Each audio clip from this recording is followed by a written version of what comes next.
تمدن بزرگ فرنامی است که اعلیحضرت محمد رضا شاه پهلوی شاهنشاه آریامهر در نوروز سال 1355 از آن برای اشاره به پیشرفت‌های جاری و برنامه‌های آینده ایران استفاده کردند و برنامه‌ها و آرمان‌های خود را برای ایران و مردم ایران در کتاب به سوی تمدن بزرگ تصویر نمودند. این نوشتار با استفاده از کتاب به سوی تمدن بزرگ که در سال 2536 شاهنشاهی به چاپ رسید نوشته شده است.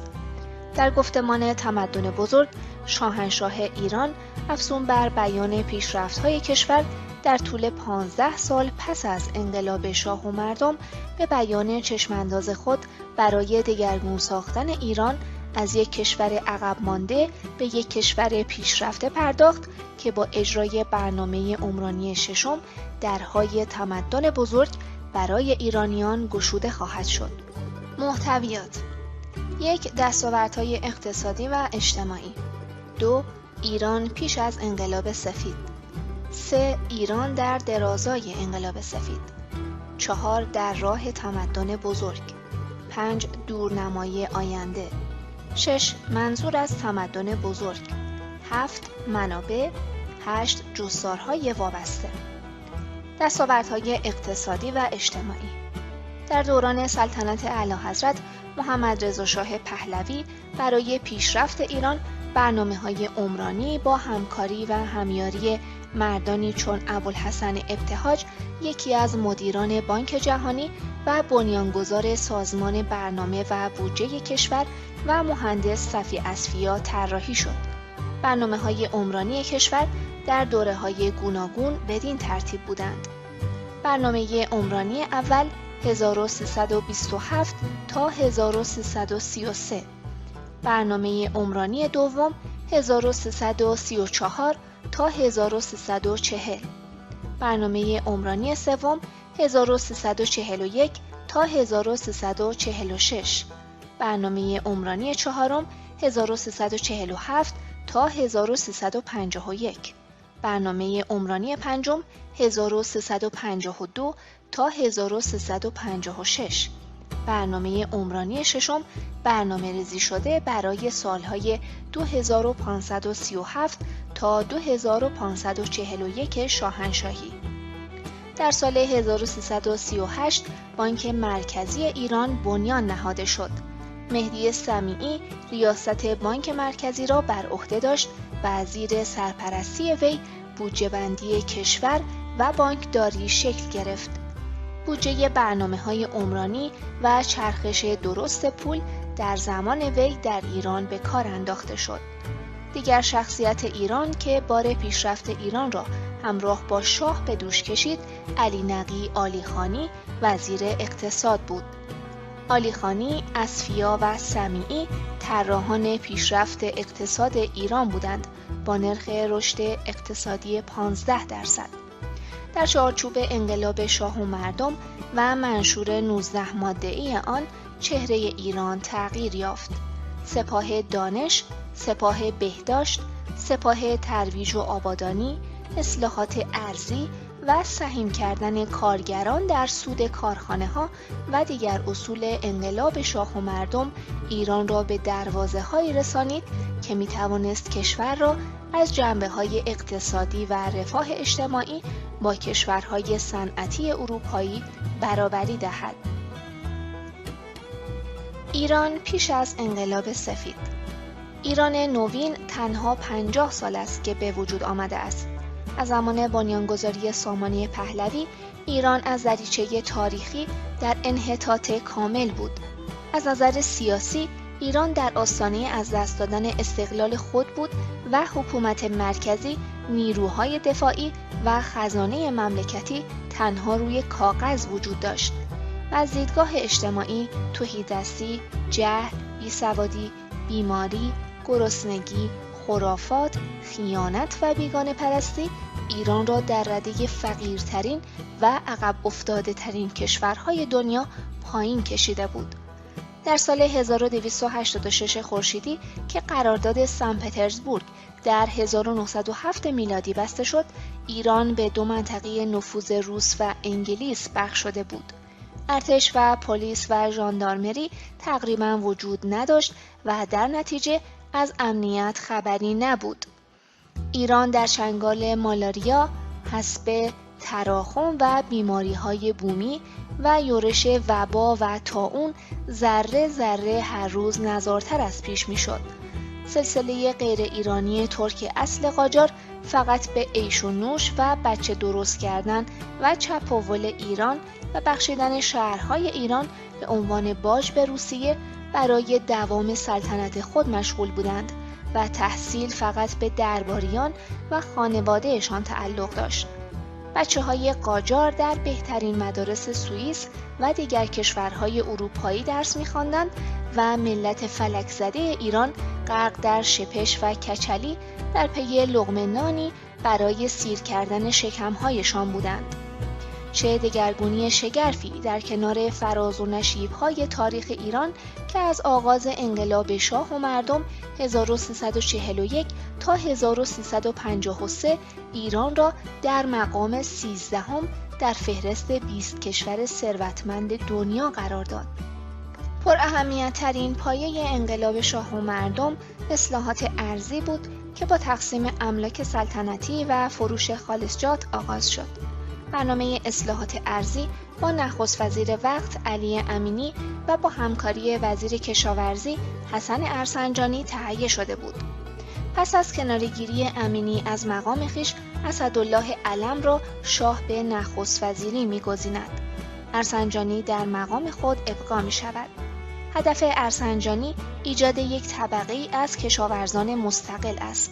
بدین قرار که مازاد زمین‌هایی که به دنبال محدودیت مالکیت زمین‌های کشاورزی از مالکین گرفته شده بلافاصله به رعایایی که در آن به کشت و زر مشغول هستند فروخته شود.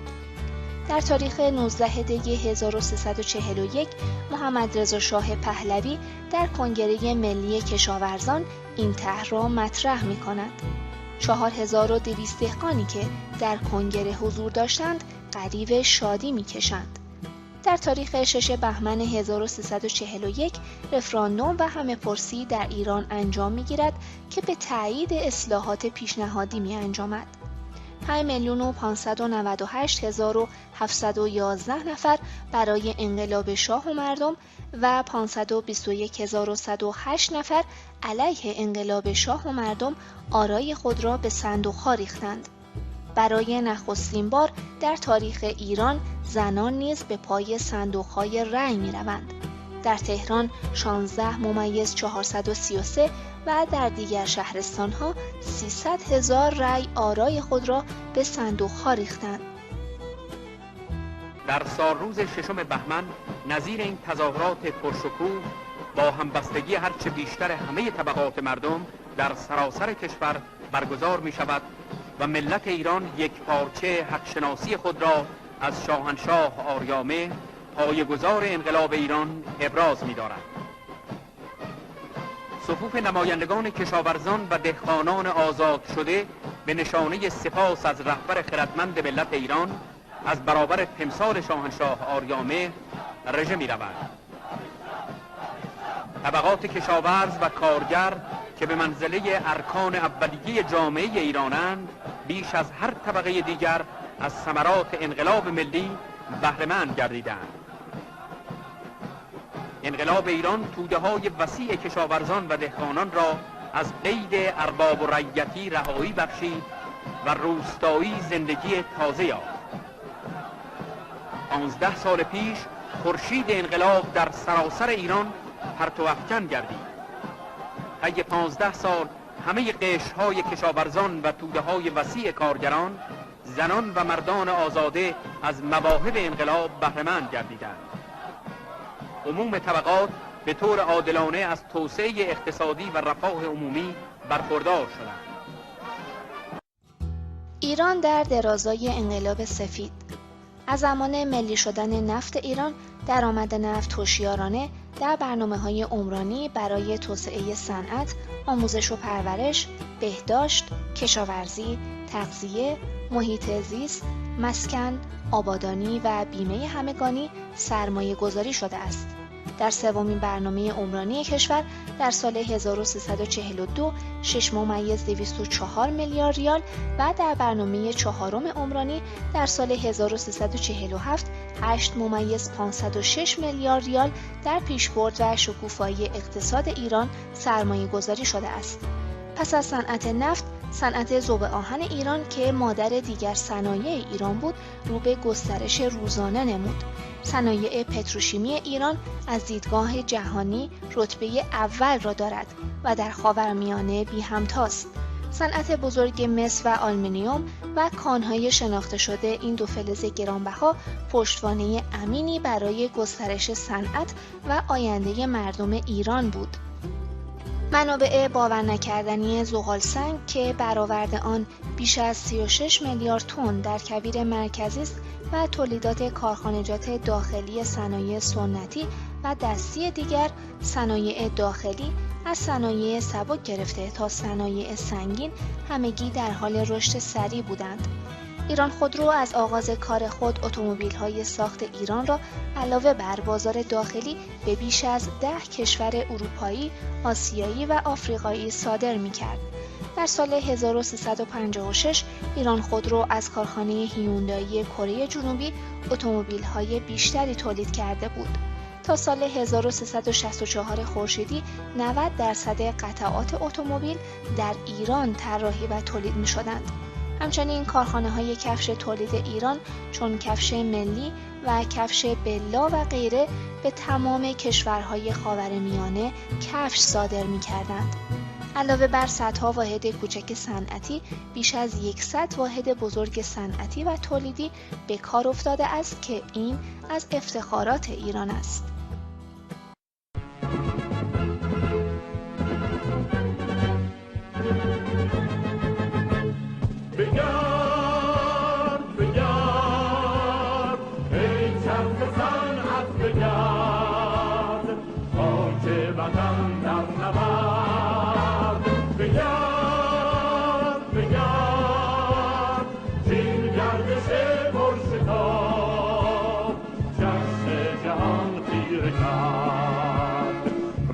شخص عدل و داد بدعتی نکونهاد راه صنعتی بزرگ پیش پا نهاد. بگرد بگرد ای چرخ صنعت بگرد خاک وطن در نبرد. در راه تمدن بزرگ محمد رضا شاه پهلوی در کتاب به سوی تمدن بزرگ می نویسد: رساندن ملت ایران به دوران تمدن بزرگ بالاترین آرزوی من است و رهبری کشورم در این راه اساسی ترین وظیفه است که به عنوان مسئول سرنوشت این کشور برای خود قایل هستم. اعتقاد راسخ من این است که اکنون ملت ایران برای نیل به هدف در مسیری صحیح و مطمئن گام برمی‌دارد و آنچه برای پیروزی او ضروری است این است که از یک سو در این مسیر انحرافی حاصل نشود و از سوی دیگر در آهنگ پیمودن آن کندی یا وقفه‌ای روی ندهد.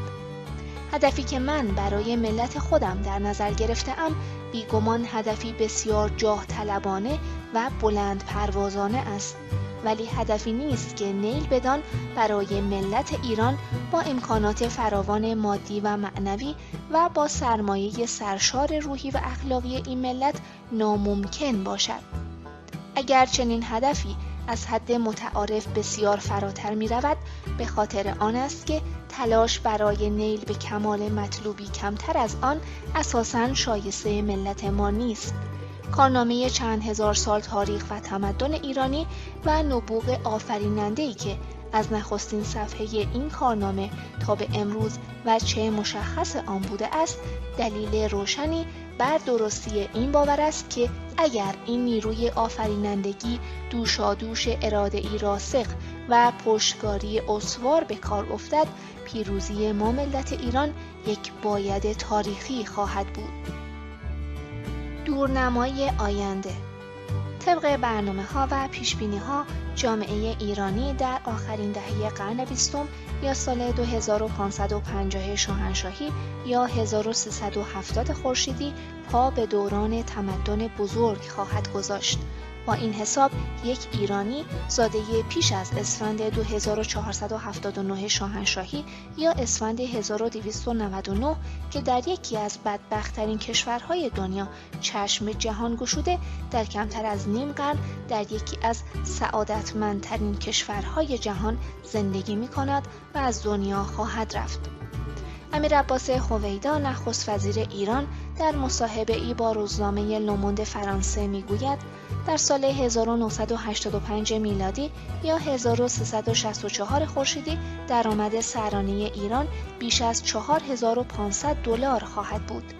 ایران سالیانه 20 میلیون تن فولاد تولید خواهد کرد.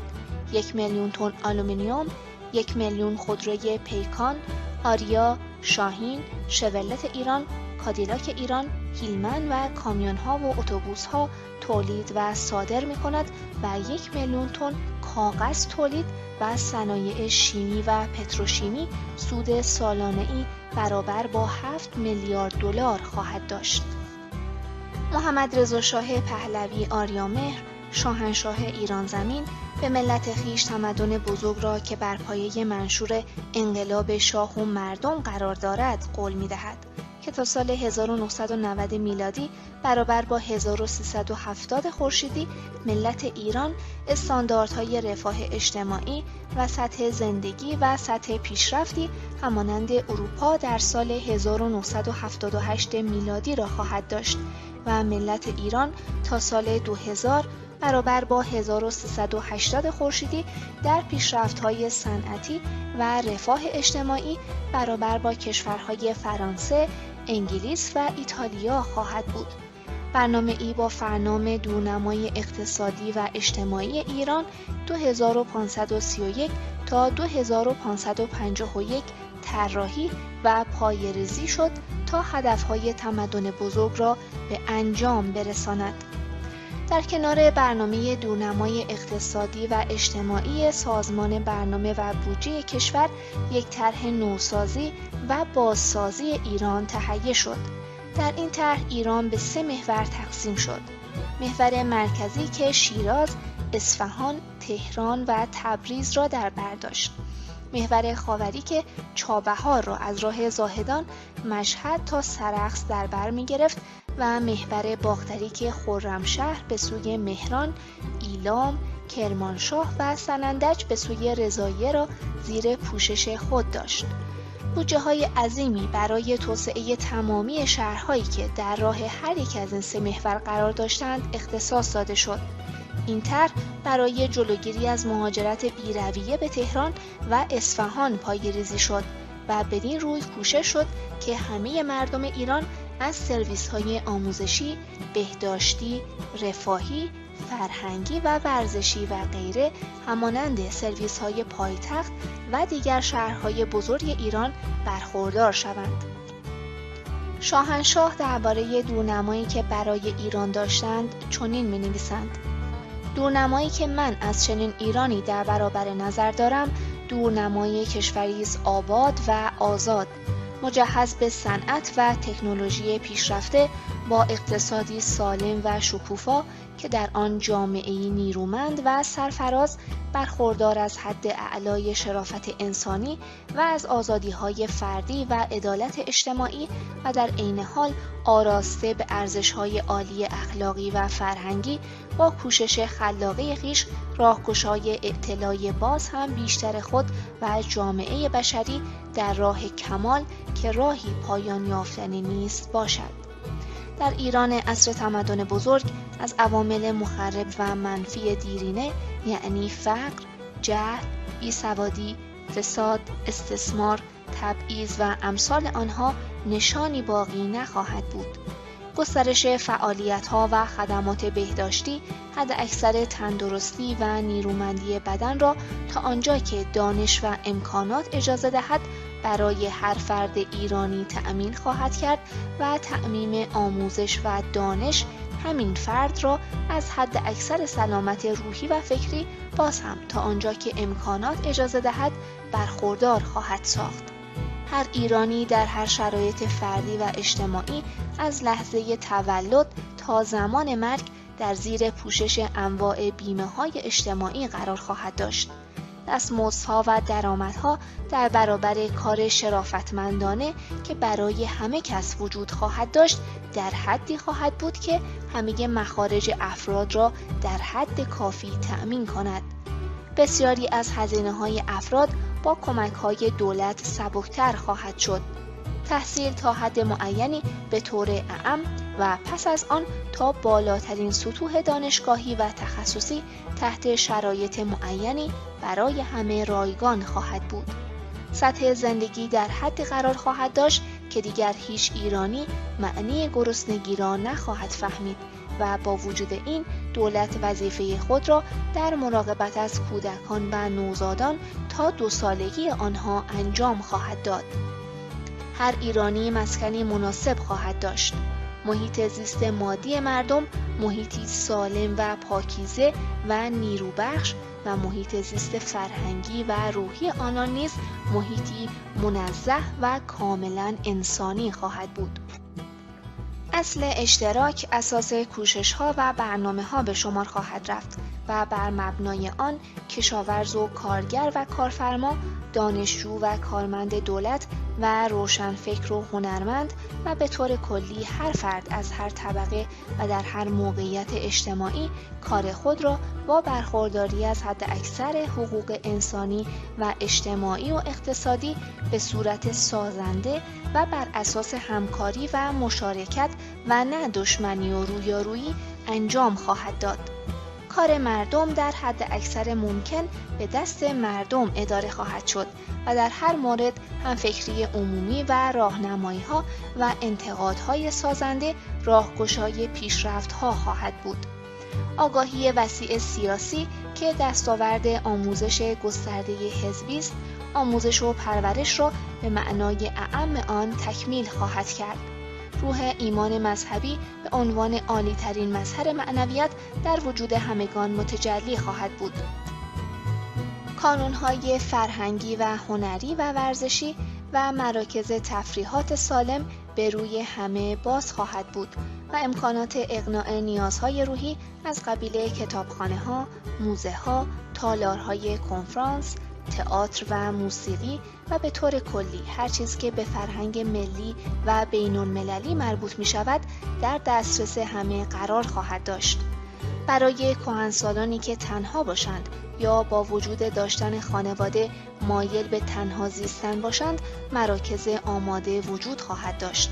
حد اکثر تسهیلات برای پرورش و بروز استعدادها فراهم خواهد شد تا هر قریحه و نبوغی در محیطی سالم و سازنده امکان شکفتگی داشته باشد و نه تنها در راه پیشرفت شخصی بلکه در عین حال در راه پیشرفت جامعه به کار افتد. منظور از تمدن بزرگ. تمدن بزرگ یعنی تمدنی که در آن بهترین عناصر دانش و بینش بشری در راه تأمین والاترین سطح زندگی مادی و معنوی برای همه افراد جامعه به کار گرفته شده باشد. تمدنی که در آن دستاوردهای شگفت‌آور دانش و صنعت و تکنولوژی با ارزش‌های عالی معنوی و با موازین پیشرفته عدالت اجتماعی درآمیخته باشد. تمدنی که بر پایه سازندگی و انسانیتی بنیان نهاده شده باشد و در آن هر فرد عادی در عین برخورداری از رفاه کامل مادی از حداکثر تأمین اجتماعی و از غنای سرشار روحی و اخلاقی بهره‌مند باشد. روشن است هر ملت و جامعه‌ای در جهان حق دارد در راه رسیدن به چنین هدفی بکوشد و ما صمیمانه آرزو می‌کنیم که چنین تلاشی در هر جا که صورت گیرد با پیروزی کامل همراه باشد. زیرا این تلاشی است که در راه ایفای شریفترین رسالت جامعه بشری انجام می‌گیرد. ولی تا آنجا که به ما مربوط است ما بیش از هر چیز تضمین سعادت و رفاه جامعه ایرانی را در مد نظر داریم. البته اگر تمدن بزرگ ما کشش و جذابیتی داشته باشد، به احتمال قوی این تمدن از مرزهای ما خواهد گذشت و در آن صورت این در اختیار دیگران خواهد بود که درباره آن داوری کنند. در راه رسیدن به این تمدن بزرگ، ما باید بر اساس جهانبینی همیشگی ایرانی بهترین اجزای مدنیت و فرهنگ ملی خویش را با بهترین اجزای تمدن و فرهنگ جهانی درآمیزیم و در این راه از هر گونه تعصب و کوتاه‌بینی دوری گزینیم. هیچ ملتی در هیچ مرحله از پیشرفت نمیتواند خود را از دستاوردهای مادی و معنوی دیگران بی‌نیاز شمارد، زیرا تمدن بشری اساساً بر داد و ستد مداوم اندیشه‌ها و دستاوردها پیریزی شده است. اگر در گذشته ملت‌هایی خواسته‌اند به دور خود دیواری بکشند، این آزمایش همواره با شکست روبرو شده است.